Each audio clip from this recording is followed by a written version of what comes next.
I saw this video on TikTok about soaking your feet in hydrogen peroxide and all the benefits it can have. But let's break it down. The good, the bad, the ugly of foot baths. I recently became a nomad, so full-time traveler. So I would love to hear your top recommendations. Staying healthy while travel. It's a common question. Bare minimum core things for travel. Methylated B vitamin. I'm about a year postpartum, but I'm still really struggling with exhaustion, low sex drive, and anxiety, and having a hard time losing, the baby weight. Either they're not interpreting the labs appropriately to look at optimal, not average. Peter Attia, I think that people are going to want to hear from you and what is your hot take on Peter Attia and the Jeffrey Epstein communication that has come out. So for people that don't know the backstory of this, hi, I'm Dr. Will Cole. Wellness is a sacred art, and you are the masterpiece. This is the art of being well.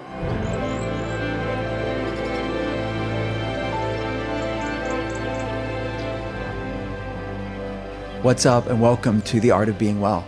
About twice a month we have Ask Me Anything episodes, guys. And with most Ask Me Anything episodes, we kick off the show with a fun giveaway, some healthy stuff for your life. We're giving away free supplement protocol stacks that we have at drwillcole.com. We have The Art of Being Well. You can shop by protocol, and there's gut health, SIBO, Lyme, brain health, hormone health, inflammation. Did I miss something? I mean, there's a lot of things there. Mold clearance, things that we help telehealth patients with. And we have the Longevity RX line for people that are interested in health span and mitochondrial function. And so either that, you could win a telehealth experience with us, which is a clinical case review where we look at your health history and give recommendations based on your life. So you could win that. Or you could win a free signed book. You could pick the inflammation spectrum, ketotarian, intuitive fasting, or gut feelings. So for a chance to win, head on over to Apple Podcasts. After this episode, do it, guys. Go to Apple Podcasts and rate and review The Art of Being Well there. Tell us what you love about the show. You could leave your Instagram handle in the Apple Podcast review itself, or take a screenshot of that Apple Podcast review and message us on Instagram at The Art of Being Well _. And the team will go through the messages on Instagram. We'll read through the Apple Podcast reviews themselves, randomly pick winners every single Ask Me Anything episode. We'll reach out to you and you can tell us which one that you want. Good luck. So as always, you have three people here on the patient side, Yes. Me and Emily and Andrea, to answer your health questions. So to submit your health questions, if you want us to answer your health questions, go to speakpipe.com/Dr. Will Cole. That's speakpipe.com/Dr. Will Cole. And just leave me a voice message. It's just like leaving a voice message. We'll get to as many of your health questions in these Ask Me Anything episodes. It could be about your own health questions that you have. It could be about a health trend you saw on social media, a study that you saw, a health hot topic, anything and everything that we talk about within functional medicine, wellness, nutrition, mind-body practices, food medicine, anything else? Yeah, I know my friends are listening, Cam in particular. Quit asking me in person and send it in speakpipe.com. I love you. I love her. She has great questions. I think they would be great for you. Like, I'm not going to waste this if the world cannot see it. Basically. So Cam, I know you're going to listen to this. I'm not even going to tell you I said that. And I know that you're going to now submit a question because you love me. So. Okay, Cam. Yes, we're going to answer that too. We don't know Cam, but she got a shout out. Speakpipe, Cam. Speakpipe.com/Dr. Will Cole. Yeah, we love it. Any questions you guys have, we want to hear it. So exactly. So let's jump in. What's the first health question that we have today? We got a good one for our first question. Are you ready for this? I think so. Okay, here we go. This is from Ashley. Hi, Dr. Cole and team. I saw this video on TikTok about soaking your feet in hydrogen peroxide and all the benefits it can have, like pulling out toxins, parasites, clearing fungal infections like athlete's feet, even helping with dead skin and more. So I just wanted to know what your thoughts are on this. Okay, so the question was about hydrogen peroxide foot baths, and then some are marketed as ionic foot baths. Is it the key to clearing out toxins, or is it a bunch of hogwash? I've never heard you use that ever. Was that supposed to be like a play on words because of the wash? No, it works though. Okay. It does work. On the fly, I didn't mean it that way. Is it a bunch of snake oil? Let's see what the science says. Here's the deal, guys. I do think it's overblown, overstated. There's not a lot of science around it. But let's break it down. The good, the bad, the ugly of foot baths. If foot baths are your thing. Okay, so this is like a very cliched wellness thing, I think. Yeah, it's like it's like when you go to that doctor in your local town and you see people lined up with your feet in a bath and it changes color and they say it's pulling out toxins. So what's the science say? Yeah. Now, the science, there's really no large, I would say, data around this at all. There was a study in 2012 that I found that it found no increase in urinary or hair excretion of heavy metals after repeated sessions, and showed that any rise in bathwater metals come from the corrosion of the device itself and the breakdown of the hydrogen peroxide. So over time, during this ionic session, the hydrogen peroxide breaks down into oxygen. So there's some oxidation there, as well as in the tap water. So if they're not using distilled water, it could be contaminants or compounds within the tap water that's causing it. And the fact that it is sloughing down, maybe people sweat on their feet, dead skin cells on their feet. So it's really the change in the color of the water isn't, as far as the data is concerned, due to the clearance of heavy metals or certainly parasites or things like that. There are studies that show they can have, and this is common sense, but they're stated that shows that it acts as a cleansing antiseptic to the skin. So if people have dermatitis on their feet, people that have a bacterial infection on their feet, something like that, some inflammatory response, there's going to be some localized benefits on the skin. But as far as some sort of systemic upregulation of detoxification pathways, I couldn't see any evidence of it.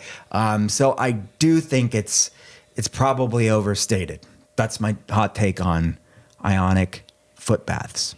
I can just imagine, I just feel like if people are doing this over and over again, your feet are getting so dry too. It's like the dry feet of America are thanking you today. I'm saving all you parched people. Yeah, I don't know. I've of all the things that I've tried in my 16 plus years of being in this field, I've never done it. So I don't have personal experience. You've done it? I've done one once. Okay, so take us through. What's the process? I haven't done it either. It feels exactly what you're saying. Okay. You're like, wait a minute. All of that. It is true, though. It's kind of wild, though, because it does change colors. Have you seen the videos? I mean, they are It's wild. wild. Sometimes they The show color- little black squiggly things. Yes. And Here's the deal. The color change, supposedly, according to the data, is coming. It will happen whether the foot's in it or not, because of the oxidation of the degradation of the hydrogen peroxide oxygen and the ionic aspect of it, and whatever impurities are in the water. Okay. Yeah. So it's settled here, guys. I didn't do it ever again. I only did it one We'll see. time. What a game changer. A Here's the- one-time foot bath. That's Look, it. I get it. It's beloved in the natural, certain sects within the natural space. I know I'm coming for somebody's deep held belief. They just love that so much. No shame. If you like it, if you do like it, do it. It's your spa day, and it feels on the mind body side, as a placebo side. And I don't mean that in a pejorative way. It just gives you some sense of wellness. Then do it. Yeah. That's the mind body power. Just moisturize after. Just moisturize. And it's healthier than like those little fish eating one, like those pedicure baths. It has to be cleaner and What? better Have for you you. done that, Andrea? No, I would never do that. That just seems so See, unsanitary. I would say the fish could probably more effective at cleaning off dead skin cells. I feel like I would I'm do not it just saying for the that. experience. but like they're like eating And no my one's feet. Here's the difference: the fish bath industry is not the little fish that eat your feet. That industry is not claiming there's parasites being cleaned out of here. This is true. It's claiming it that is- they you- could give you Yeah, parasites. right. You are getting what you're paying for. I feel like that you have to, if you're paying for something like this is going to clear out my heavy metals, this is going to clear out my parasites, and it's not. I think that's the issue. Yeah. And I feel like, okay, and I'm not trying to like say this as a whole, but at least in many experiences that I've heard of, a lot of the places that are doing these foot baths are not actually running labs. No, either. they're not. They're So you're the muscle cleaning out- testing yes. sort of world. Yeah. And I'm not trying to put a whole damper on that either, but at the same time, did I really have these things in the first place? Yeah, they're normally hooking you up to some sort of machine that tells people through different alternative diagnostic criteria that they have X, Y, and Z, and then just put your foot in here and then would clear it. But there's no before and after, like, legitimate test, in my opinion. I'm tempted to do it just because of that, because I don't have heavy, like we've done, of all the things I do have, the one thing we've always tested negative for is any heavy metals. I'd be interested to get, like, go in If it there showed up. and then be like, oh, so many heavy metals. And Yeah. you'd be like, no. But something I will advocate for, though, that will help, that can help with detoxing, that we actually talk a lot about, is like Epsom salt baths. Yes. Things like that. And there has been research that has shown that things like mold and other toxins can come through your sweat. So just sweating in general, whether Sweating. that's through sauna, Sweating, yeah. physical activity, Epsom salt baths. I mean, those are still great techniques to use to help detox. Yeah. Yeah, I and it's just- going to be a mild, like Epsom salt bath you're going to have, depending on how hot the water is, how long you're in there. There's going to be some clearance, right, Yes. through the Yep. sweating. Same with an infrared sauna or Yeah. working out and sweating. I mean, yeah. So I would say that's my take on it. Is a bit of a Debbie Downer. Are people shocked about my answer? Maybe you are. Maybe.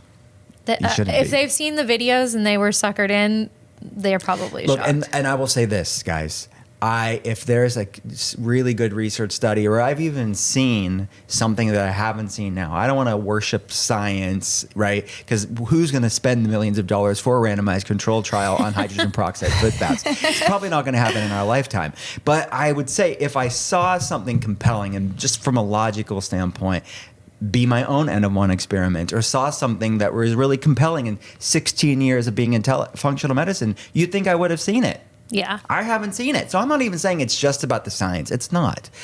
I'm just saying I haven't seen it in the industry. Yeah. So I haven't seen, our telehealth patients have tried a lot over the years. I haven't seen anyone say, this changed my life. Yeah. No. And that's what I'm saying is if I saw that, I would change my mind in a second.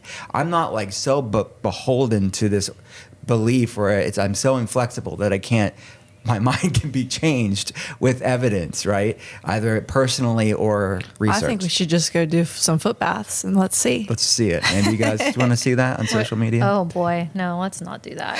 All right, let's. Whose water's darker? That just- actually would be curious would be about. fun. That would. Sam on our patient experience team's off camera. She said it would be her. Yeah. Okay, Sam. I didn't want to say it, but All right, let's go ahead and jump into our next question. This one's from Mackenzie. Hello, Dr. Will Cole, Emily, and Andrea. This is Mackenzie, and I just want to first and foremost say thank you so much for all of your hard work in developing all the resources that you have that you just so graciously give away for free, because it has blessed so many people, myself included, as well as my clients. I have been a personal trainer and nutrition coach for over a decade and gotten into functional nutrition last handful of years, been on my own health journey. So your books, the podcast, the resources have been tremendous for me and my clients. So thank you, thank you, thank you.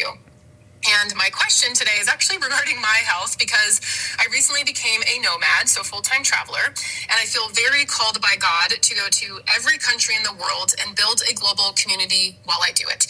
And so to travel less just doesn't seem like an option because of that, and I love it. But I have found, as I'm working to still continue to heal my gut microbiome, balance my hormones, maintain great sleep, and all of the things, changing time zones and food and wonky sleep schedules has been a new challenge.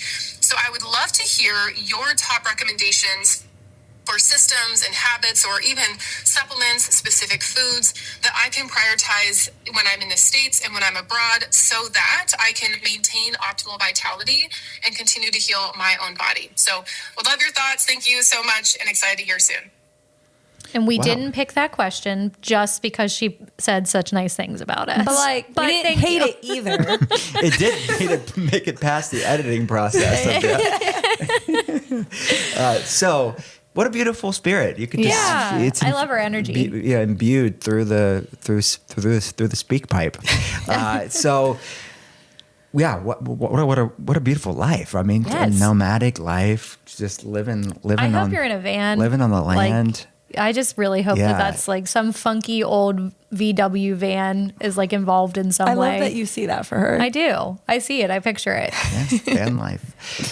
So the question is about traveling, right? Yes. I mean, staying healthy while travel. It's a common question, whether you're a nomad or you're not.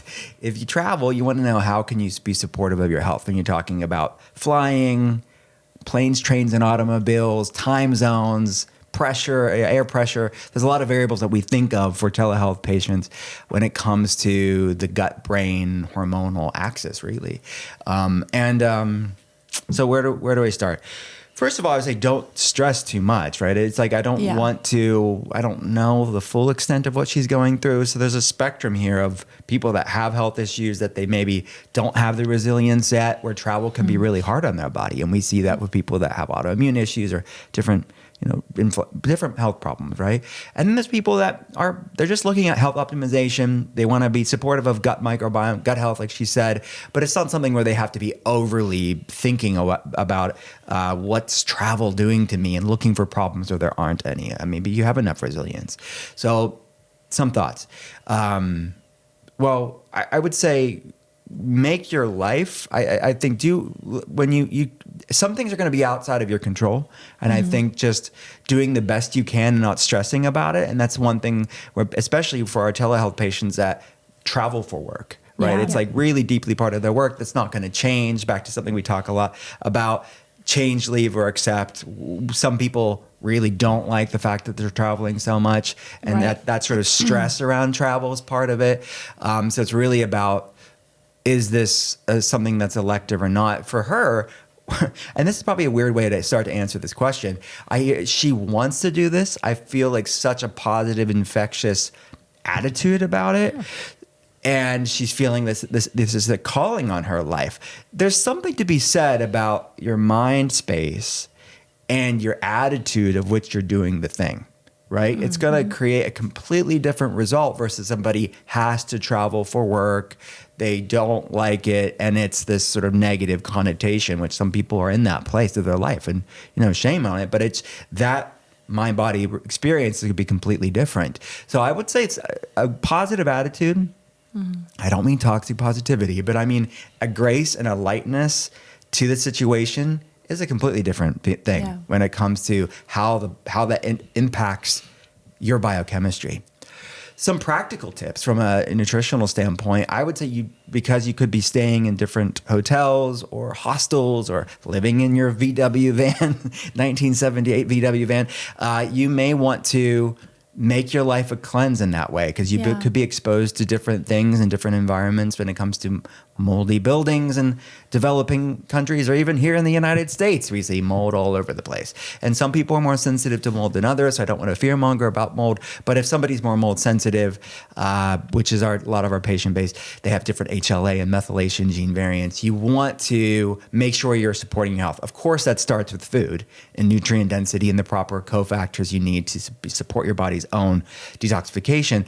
But for people that are more sensitive to these environmental toxins, not just mold, but man-made environmental toxins too, that can be in a lot of buildings that, you don't have control of all the variables of the scents they're using or the things in the HVAC systems that could be maybe not cleaned out. I would say bare minimum, and we have this in the drwokol.com shop area, The Art of Being Well. We have a liposomal glutathione, which is just pure liposomal glutathione. It's a master antioxidant. And then some sort of binder, which could be like activated charcoal, diatomaceous earth, zeolite, increasing fiber as a whole can be a great binder. You're just supporting that pathway. It's nothing aggressive, it's nothing excessive, not overkill, but it's just supporting detoxification. And then you want to be supporting your immune system with some basic things that maybe you need more of because you are exposed to more things in the world. You're around people more, you're helping people, which is all a blessing, but you want to make sure bare minimum core things for travel. Methylated B vitamin, methylfolate, methyl B12, vitamin D3, K2, getting that combination. And, I would say that more than anything. And then if you want to support your gut health, I love, and I take when I'm traveling, is the probiotic trillion. It's a probiotic, prebiotic, parabiotic, and postbiotic. That's a longevity RX probiotic trillion. So I take that just one a day. Because your gut health, she mentioned gut health. Yeah. So something simple, especially traveling light, if maybe you're just carrying a backpack or carry-on, just a spore-based probiotic, parabiotic, postbiotic, prebiotic combination is a great way to support your health efficiently. Yeah. What do you guys think? Yeah, I love it. I would say I don't travel without taking our binder with us. I think it's so easy to travel with. And like you said, you just don't know what you are going to be exposed to. And so I think it's a great way to just make sure that that's food too. You guys take it, like it's again, an activated charcoal. Yeah. Even if you can't have control over your meals because you're traveling, that's another way to mitigate some of the things that maybe you're not stressing about it. You're just being preventative. Proactively. Yeah. So doing that I found really helps. I love to bring our magnesium just to keep bowels moving too. Obviously trying to get enough fiber in my diet. I want to rely on foods first for bowel movements, but we know with traveling that can be tough sometimes. Even just it's going to put more stress on the body. So that's often the first thing that can kind of slow down. That has magnesium threonate, which passes the blood-brain barrier, has magnesium bisglycinate. So it's almost like a magnesium multivitamin in a way. It's a powder. So I just want to give people the ingredients on these things. Yeah. So those, I would say supplements, those are definitely like my top two. What am I missing? Andrea and I, we travel a lot together. So I'm like, what are you bringing? Yeah. So there's a couple thoughts. I don't want to, we can also talk about like circadian rhythm, sleep mats, like all that, like waking cycles, because she mentioned that too. But supplement wise, all of those things, 100%. A couple things that also came to mind were hydration packs, our electrolytes, because especially if you're traveling by plane, your body, anytime it's under any sort of stress, it's going to deplete your electrolytes. And so the more that we can rehydrate, the better it's going to be for your skin, for your bowels, for your energy. It's really important. So hydration sticks, I pack some sort of electrolyte every time I travel. And if people were to do it on their own, like it has Celtic sea salt. When we talk about food, it has watermelon in it, celery powder, coconut water. It has choline in it too for the brain. So if you're going to use food as medicine, those are some things that are rich with what's called gel water. Yes. And it's got the food's ability to hydrate our cells. Even more so. Yeah, even more than water by itself. Absolutely. So that was one thing. And then I was also thinking international travel. I am someone that does have a sensitive stomach. So I tend to just eat very simplistic when I'm traveling, whether that's just whole proteins, cooked vegetables, fruit, like just keep it very simple as much as I can. However, our GI calm is something I do love to travel with too, especially if you're in other countries where if you're eating off a street market, you have no idea what you're eating and what works with that. So anything to calm my gut, like with the aloe, the licorice, like anything to help with that soothing. So you could do aloe, DGL, marshmallow root if you're going to do this separately. Yes. So, exactly. Yeah. So, but I like things that if you can have, you don't need just single ingredients. Our GI calm is really good for that. It's a great blend. If you don't want to travel with supplements, but you want to throw a tea bag, Smooth Move tea is another great option if you feel like you're someone that gets constipated. For me, it's just... That's Senna. Senna. And so for me, it's really important to prioritize sleep when I travel too, especially when changing time zones. I do try and get myself as much as I can on a normal circadian rhythm. So I am forcing myself to stay up till it seems like a normal time, and I am getting morning light in my eyes as soon as possible. Like if I'm there, I want to get that morning sunshine. I know it's not the best through a window, but if I'm in a hotel and I'm fortunate enough to be facing the sunrise, I am getting up and standing in front of the window. I'm going to make sure that my body recognizes what time of day it is. I also love to travel with my True Dark red lens glasses too for that reason. So basically with that we all know the blue light blockers. We've seen some of the amber colored ones, but I love the red lens ones because you only wear those at night, 1 to 2 hours before bed. And what it's helping your body do is that normal, natural circadian rhythm of telling your brain you should be sleeping. It's time to start producing the hormones that are going to help your body come down. You're no longer having those spikes in hormones. And so I have found those to be a dramatic improvement for me. Yeah, you've worn them for years. Yeah. I have. They're not pretty on me. But. She likes True Dark. I like Raw Optics. They come in they're different. great too. Oh, I have Viva Rays. We all like something different. Yeah. Well, I love Raw Optics. Like what would you say? They're more. They look cooler. Okay, yeah, that's what I was going to be like. I was going to say popular, and that was like not the right word. But they're not so biohacking looking, but I've had these glasses for a really long time. So I wear them because they work, not because I look cute when I wear them. but Raw Optics is great. Raw Optics, and I like that. I think Raw Optics does this too, but I know Viva Rays, they also do prescription glasses. My husband has the prescription ones. Yeah, and he really likes it.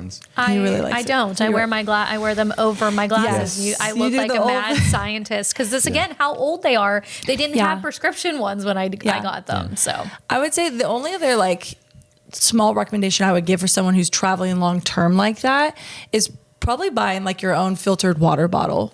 That's a good idea. I think that's something that's easy that you could do because you just don't know. You might be in some places that you can get clean filtered water really easily, but maybe if you're going all over the world, like you're saying, you might not have that. So that's just something I think that small that you can do that can make a big difference. Yeah. Weighted blanket for your nervous system. I have a 5-pound travel one. So, I mean, there's so many things we could sit here and talk about this for literal hours because I think there's so much to do. It's a very common topic with telehealth patients. With some people, it's vacations. For some people, it's their job. So we're used to if we have a flight attendant, we're going to have to talk about time zone changes. If we have a pilot, a truck driver, night term nurses, it's not traveling, but it's getting out of their normal circadian rhythm. So lots of times that we're having these conversations. Yeah. Cool. All right. Next question. Yeah. Hi guys, I have a postpartum related question. I'm about a year postpartum and about 5 months post breastfeeding. I did get my cycle back fairly early. I got my labs done recently with Function Health and everything looked really good, which was honestly kind of surprising because I still feel like I don't feel optimal, so to speak. I had the labs reviewed with a functional medicine doctor and he also didn't really notice anything that seemed out of whack per se. But I'm still really struggling with just exhaustion, low sex drive, and anxiety and having a hard time losing, the baby weight. I did go over my calories and my macros and everything with the functional health doctor. And it seems like I'm kind of doing everything right, but I'm still just not feeling the way I would like to. So just wondering if you have any recommendations on lifestyle changes. I know reducing stress is a big one, but also just any supplements I can take to help support my body through, this big change that it's gone through in the past year. Thank you, and I look forward to hearing your response. So if somebody has fatigue, anxiety, trouble losing weight, and all the labs come back, quote unquote, normal, either they're not interpreting the labs appropriately to look at optimal, not average, or they're not running the right labs, or both. Yeah. So what's the deal here? Now, the body's going through significant changes when you have a baby, right? So give your body in this whole process, this season of your life, grace and compassion that things are readjusting in the body, right? But it's not enough to just say, well, you're just a new mom. Just settle for it. You know your body. So don't let doctors, natural, functional, conventional or otherwise, unintentionally or intentionally gaslight you, and certainly don't gaslight yourself and say it's just that. Yes, there's a certain understanding that the body's going through changes. So you should give yourself grace through that process. But at a certain point when it's this amount of months, this amount of year, and it's like, no, this isn't just that. Maybe this was a piece of the puzzle because so much has shifted with your hormones, your body, your immune system, beyond. But normally it's a piece of the puzzle. It sets something off, but it's not just that. Do not silence your women's intuition. Yeah. And it's something that's systematically in our culture. It happens a lot. And so it's balancing, I guess, not for looking for problems where there isn't any, but also listening to your body. And Function Health, Dr. Mark Hyman, legend, friend of mine, known him for years, love what he's doing, no shame at all. But he will tell you too, I'm sure, that it's a great service. It's empowering people. It's democratizing lab information. Love it. We on initial telehealth consults, people will bring us their Function labs because they want a one-on-one doctor walking through it because they are kind of overwhelmed sometimes with labs. So this isn't about an individual company. This is just saying that because anything that's en masse like that, they may not be looking at the biomarkers that you need.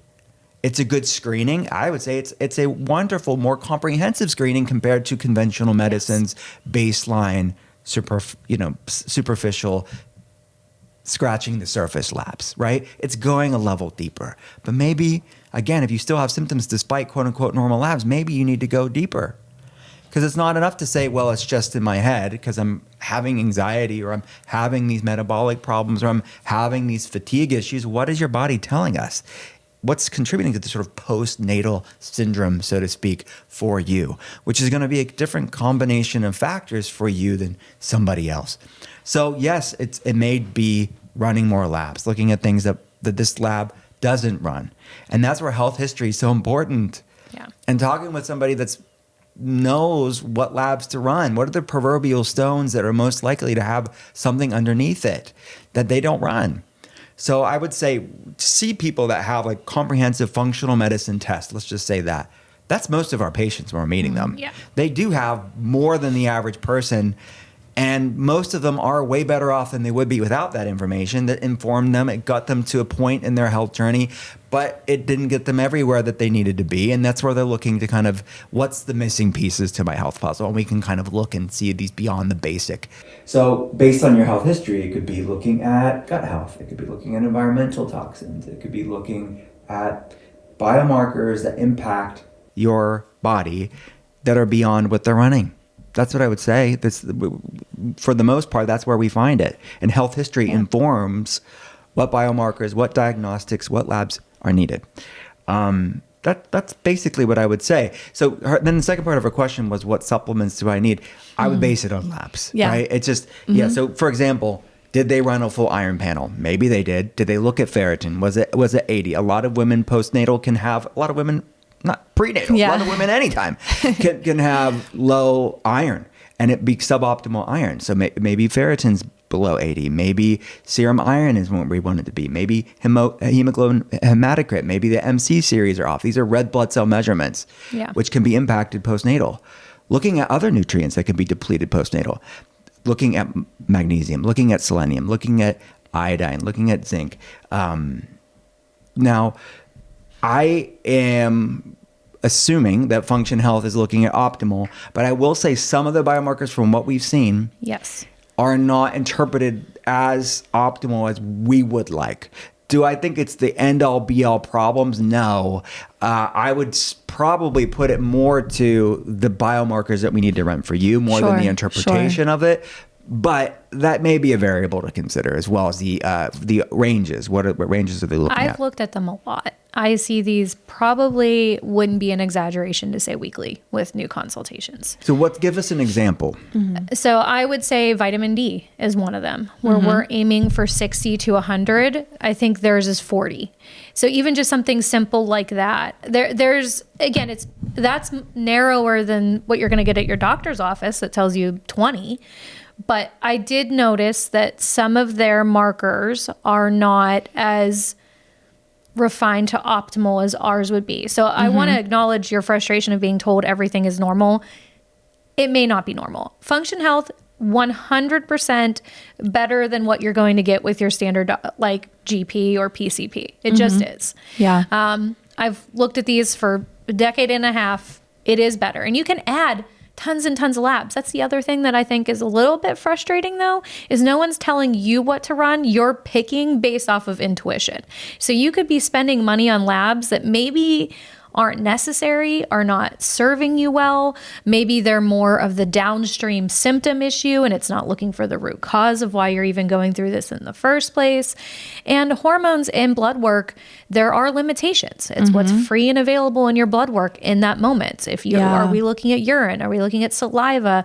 There's other ways to, are we looking at an entire month of hormones, like a full cycle? Are we only looking at a luteal phase? Are we looking at someone who's on HRT who's not on HRT? What's your birth control history? There's so much to this conversation.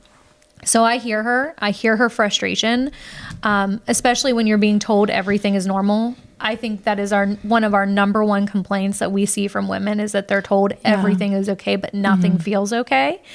And so that's valid. And it's not to say the information you have gotten is for naught. We can roll things out. It refocuses the attention to then, well, okay, if it's not these, what is it? And so then we want to start looking at, well, what's influencing hormones? You don't want to just support hormones. You want to figure out what's influencing it. Roughly a majority of your hormone conversion takes place in the gut. Is your gut health good? Right. You can be asymptomatic in your gut, like symptoms, but your gut on a lab is wrecked. And if that's the case, then your body is not going to convert hormones appropriately. It's not going to produce the things that it's needing to produce. We're going to see systemic downstream issues. So again, great lab for the general public that wants to feel empowered and be educated. However, if you are still symptomatic and your labs are telling you that they're normal, then the conversation needs to go deeper. It just does. And there's too many variables to say, okay, well, we would suggest Vitex. Take your ashwagandha. That's going to fix all your postpartum issues. Might be really beneficial. You might love our brain adrenal balancer. You might love our Thrive. You might love our balance. There's a lot of great hormone support. But do you need it? Is it safer while you're breastfeeding? Is it meeting your goals? Like, there's a lot. And so if you were to set up a consultation with us, we would absolutely look at that.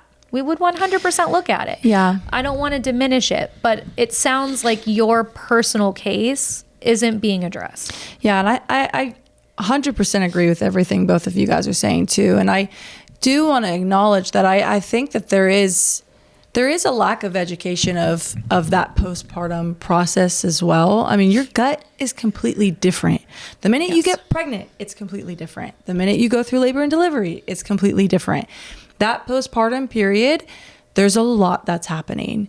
Your hormones are drastically changing. You're not going to get as great sleep, especially if you're breastfeeding, because your body can't go into that deep sleep. That's why it's one of the rules for co-sleeping, is because when you're breastfeeding, you can't go into that deep sleep state. And that's why it makes it safer if you want to co-sleep. So I do feel like there's so much education that also needs to really take place here too, which is something that we really work with women who are coming in that state, or fertility, pregnancy, whatever season they're coming to us in.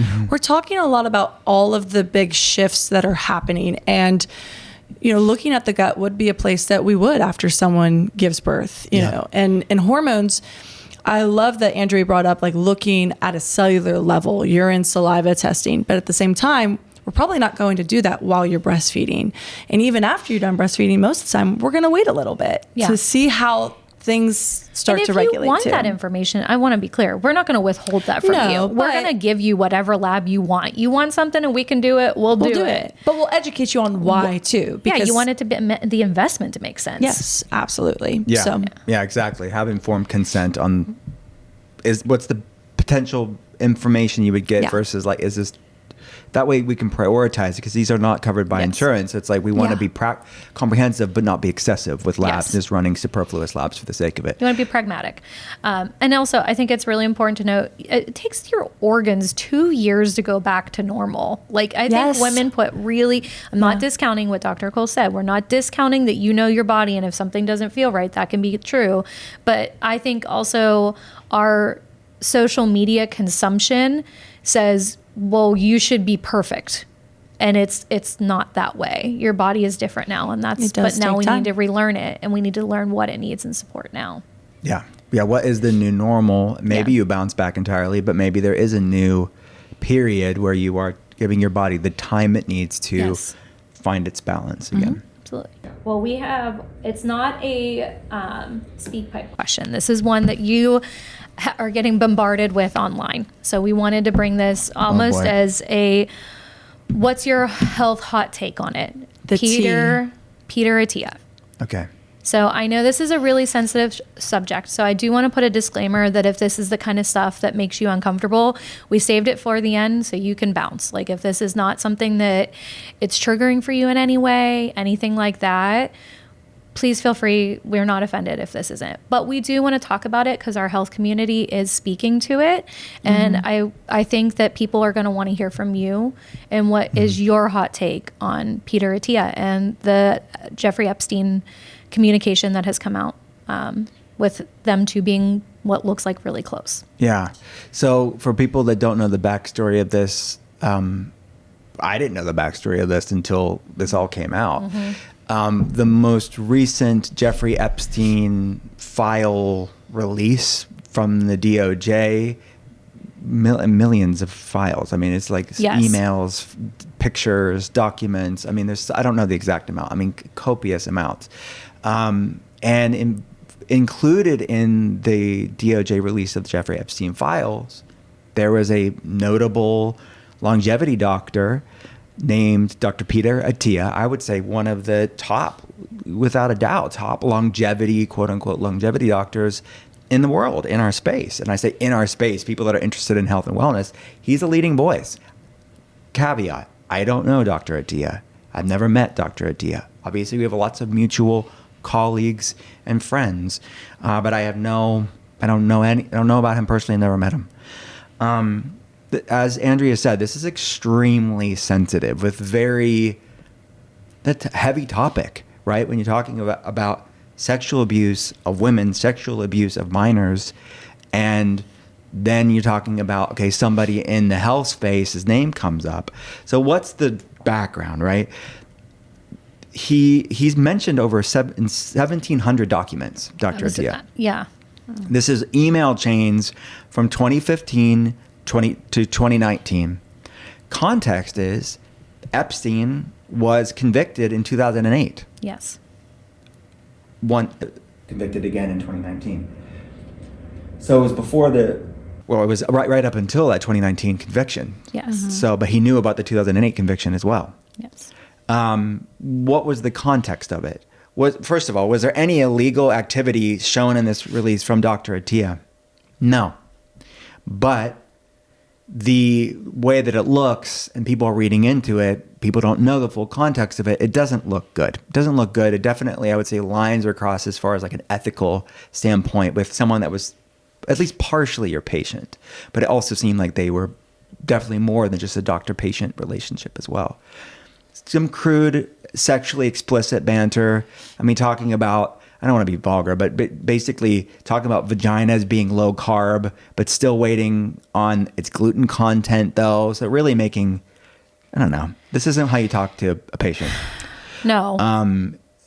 But you could say it's locker room talk with guys, but done via email with somebody that was already a convicted sexual predator.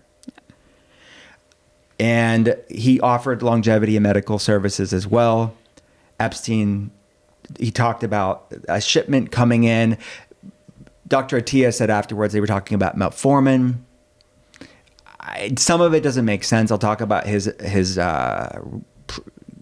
what do you call that? Response. Dr. Attia's statement afterwards. But he did talk about, Dr. Attia talked about going through JE withdrawal when not seeing Epstein.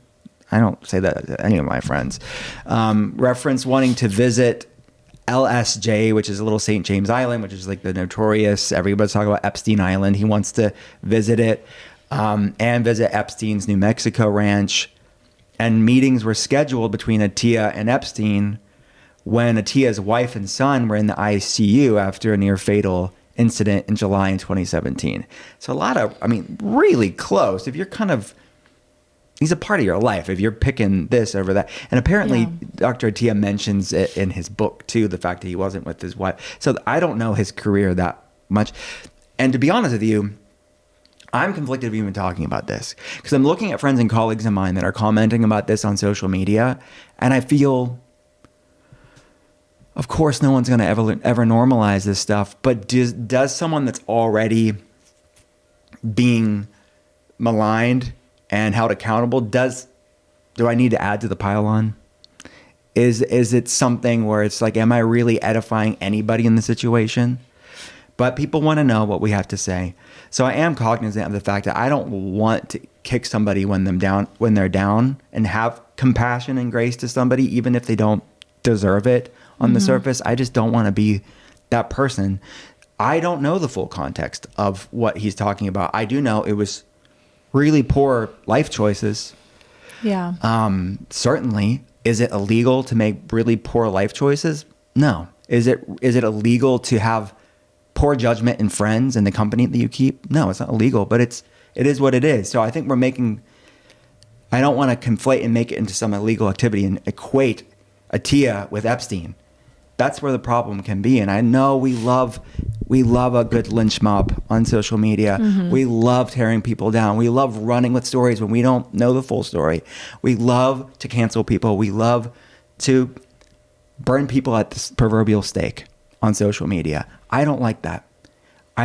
Now, obviously, if there's any illegal activity, then have it be shown and let it have his day at court if it ever came to that. But it doesn't seem like that. It just seems like seedy, unethical, inappropriate email conversations with somebody that was a sexual predator. And he apologized on February 2nd, stated he never witnessed illegal behavior from Epstein. He was ashamed of his tone and relationship. He denied ever being on Epstein plane or island or any sex parties. And he tried to explain the context of some of the emails, right? I don't know if it's fully true. It seems like a massive PR spin. He probably was wishing that stuff never came out. But it did come out. So I'm conflicted because there's a person behind this. There's a person's family behind this.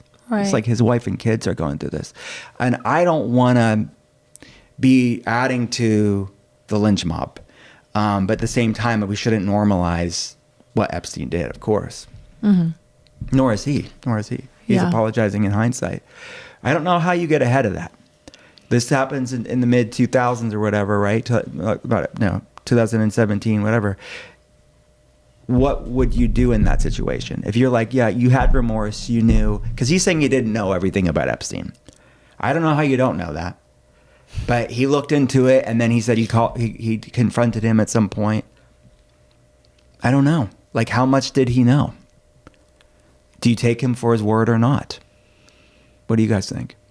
Yeah, I think it's hard because I don't know Peter Attia, right? I don't know his character. I don't know him personally. So I do try to take that into consideration before we do just go and make a statement on somebody, which I agree with you. I think can be done too easily on social media and too quickly. But at the same time, I understand that I do think that there is reason for concern and reason for to question because of what we do know about Jeffrey Epstein and what he's been convicted of. And so I think that it is concerning with me that was someone that you kept as company in a relationship. Even if you have remorse, I think that it would give me pause. But I don't know what I don't know. And I'm not sure that I can just go and cancel someone and say I absolutely, discredit anything he's ever said because of that. Yeah, that's the thing too. It's like, and I know people already didn't, in our space, colleagues of mine already didn't like him. and they just want to get him, right? Because they had their chance to, like, they smelt blood in the water and they want to pile on him when you didn't like him for other reasons. And to me, it's like, maybe you were a good judge of character and you saw something in him before anybody else did, and you feel vindicated, right? I think some people feel like that. And I know certain things in the back end, not related to this, but have to relate to other things with, we'll just keep it at that. But he probably wouldn't defend me, or he probably wouldn't. I don't know why I'm even feeling compassion for somebody in this position, but I feel like, I don't know, do we know the whole story? And I think that until we fully know the whole story, we should at the very least say it was poor personal judgment and not necessarily some massive illegal part of some international sex ring because you emailed a sexual predator. So I don't know. What do you think? I don't, there's a couple of things. One, for me, it's like, okay, if you don't want to support the guy anymore, you don't have to. You don't want to back him in any capacity, whether that's financial or, association or whatever it is, because you have a personal relationship with that. If you didn't know that he was friends with him and you found out that this happened and you want to cut ties, do that. Create healthy boundaries, create things that feel good to you. He's not convicted of anything at this point in time other than being really gross in his communication. He is really gross in how he was communicating. And yeah, I saw between 17 and 1800 overall files about this. So for me, I don't know. I want a little bit more. Are we going to is there going to be charges pressed against him for what? What are those going to be? If he did do something, he needs to be held accountable for it, period. He clearly had an inappropriate doctor-patient relationship. So if the board wants to look at him for not having an appropriate relationship, or because that's what you're calling it and not a friendship, you're calling it a doctor-patient relationship. I don't think I heard mixed messages there because I think the lines were blurred for him. Okay.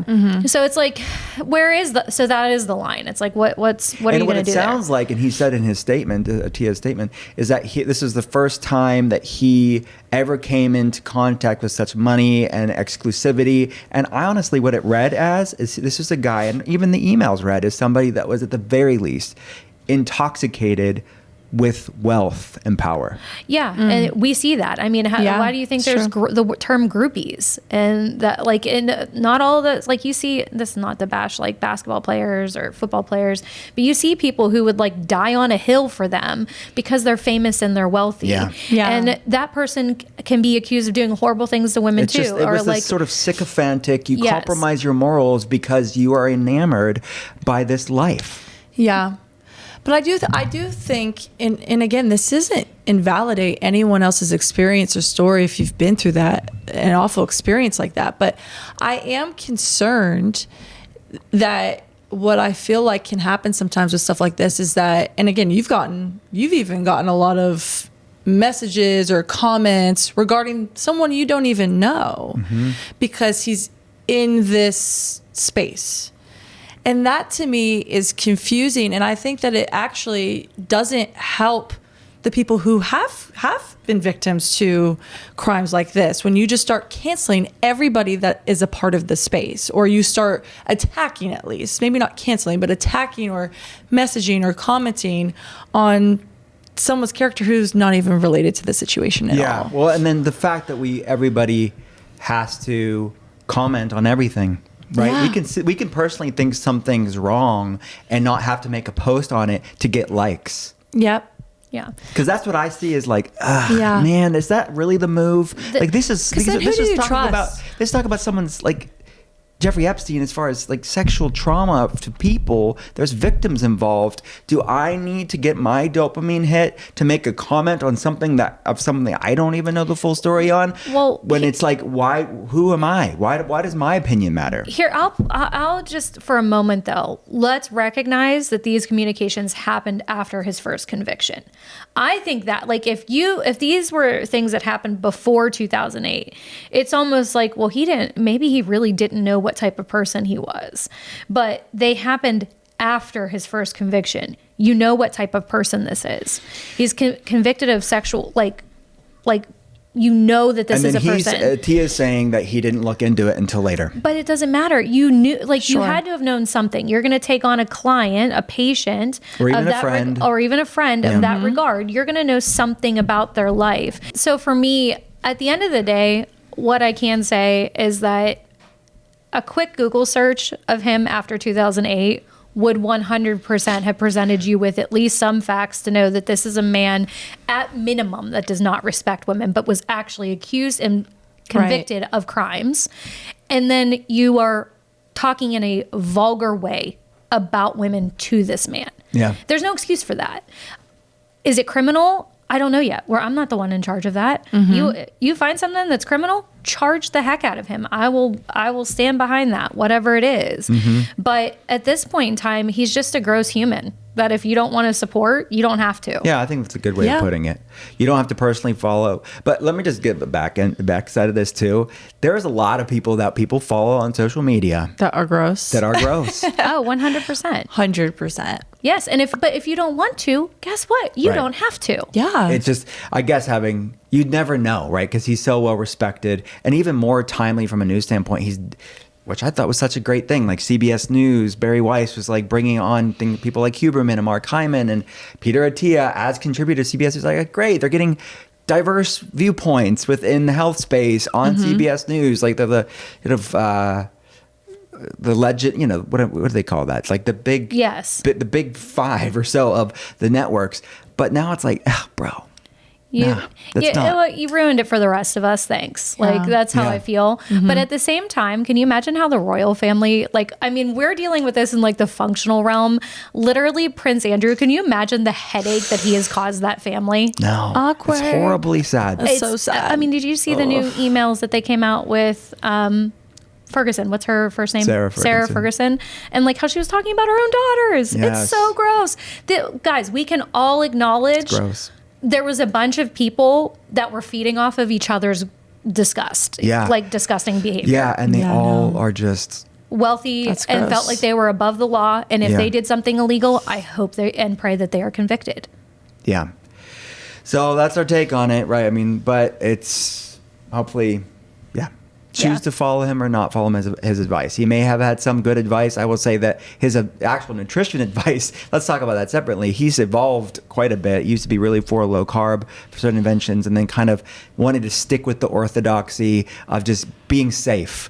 And he has the same opinions about peptides, which is a whole other thing of kind of being a voice of making more restrictions around peptides. That's completely separate. I don't like a lot of his advice of over the past couple of years. I don't. But that's separate than this Which personal is why stuff. he's not in our direct space, is because we're not in alignment. So yeah. Okay, guys. Heavy ending of an episode, but if you want to learn more about our clinical work, the telehealth center, the stuff that we're doing, you can check it all out at drwillcole.com. We'll see you next time.